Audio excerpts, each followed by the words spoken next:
Hello friends, स्वागत है आपका मेरे यूट्यूब चैनल में। मेरा नाम है विवेश कृष्ण। इसी नाम से ये चैनल भी है। तो अगर आप चैनल पे नए हैं तो प्लीज़ इसको सब्सक्राइब कर लीजिएगा। और आज मैं आप लोगों के साथ एक टॉपिक डिस्कस करना चाहता हूँ जो फिजिक्स में काफ़ी इंपॉर्टेंट है। उसके पहले मैं आप लोगों को एक चीज़ फील कराना चाहता हूँ। जैसे आप गाड़ी चलाते हो तो गाड़ी, जैसे कार आप चलाते हो तो ऐसे एक्सीलेटर हम लोग पैर से अपने दबाते हैं, ऐसे दबाते हैं। तो जैसे जैसे एक्सीलेटर हम दबाते हैं, तेज से ऐसे दबाते जाते हैं तो गाड़ी ऐसे बढ़ती चली जाती है।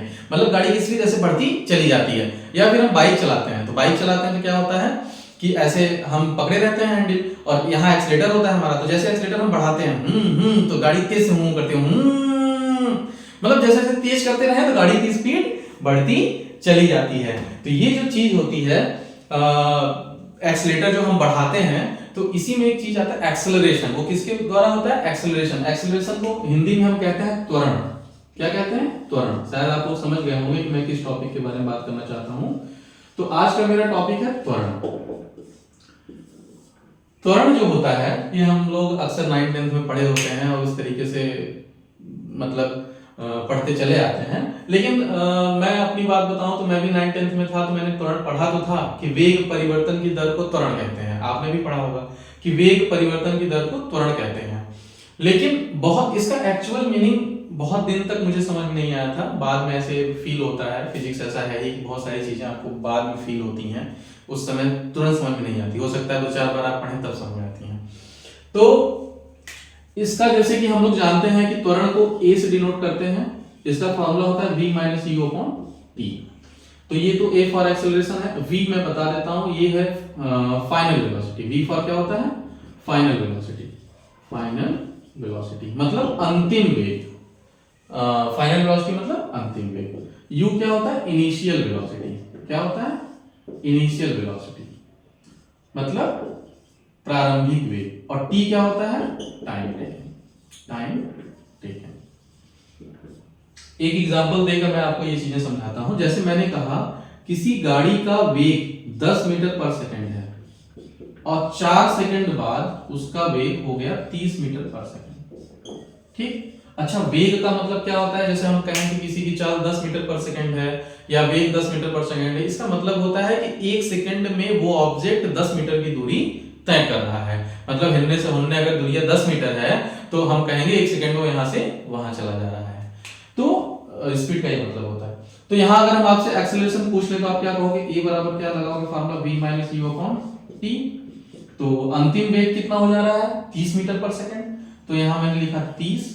प्रारंभ में कितना था? 10 मीटर पर सेकंड। तो 10 और टाइम कितना लग गया? 4 सेकंड। इसको हम हल करेंगे तो आ जाएगा 5। 30 में से 10 घटाएंगे 20। 20/4 बराबर 5। और त्वरण का मात्रक होता है मीटर पर सेकंड स्क्वायर। तो ये तो हम त्वरण निकाल लिए, ठीक। लेकिन त्वरण का जो एक्चुअल मीनिंग मैं आपको समझाना चाह रहा था वो ये है कि त्वरण होता क्या है। मतलब अगर पहले सेकंड में अगर हम कहें कि किसी गाड़ी का वेग 10 मीटर पर सेकंड है, ठीक, इसका मतलब है कि वो पहले सेकंड में अगर 10 मीटर की दूरी तय कर रहा है तो दूसरे सेकंड में वो 15 मीटर की दूरी तय करेगा यदि उसका जो त्वरण है वो 5 मीटर पर सेकंड स्क्वायर होगा। ठीक है। मतलब अब ये भी कह सकते हैं कि अगर उसकी चाल पहले 10 मीटर पर सेकंड है तो दूसरे सेकंड में उसकी चाल 15 मीटर पर सेकंड हो जाएगी। कहने का सीधा सीधा अर्थ ये है कि अगर हम कह रहे हैं कि कोई गाड़ी 10 मीटर पर सेकंड से चल रही है तथा उसका त्वरण 2 मीटर पर सेकंड स्क्वायर मान लीजिए, तो अगर पहले सेकंड में वो 10 मीटर की दूरी तय कर रही है तो दूसरे सेकंड में 12 मीटर की दूरी तय करेगी। 2 मीटर उसकी दूरी जो तय कर रही है वो बढ़ जाएगी। तीसरे सेकंड में वो 14 मीटर की दूरी तय करेगी। मतलब हर सेकंड वो जो डिस्टेंस तय कर रही है उसमें 2 मीटर की वृद्धि होती चली जाएगी।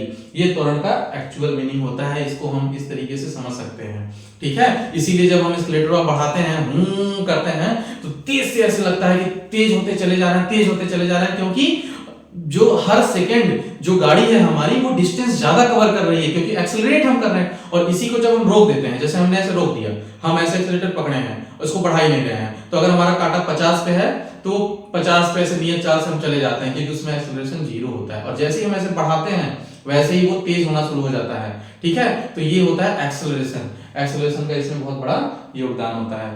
तो आशा करता हूं कि आपको ये चीज समझ में आई होगी या कुछ लाभ हुआ होगा। ये मेरा पहला वीडियो है यूट्यूब पे, तो प्लीज मुझे ढेर सारा प्यार दीजिएगा और अगर कोई गलती हुई हो तो उसके लिए माफ करिएगा।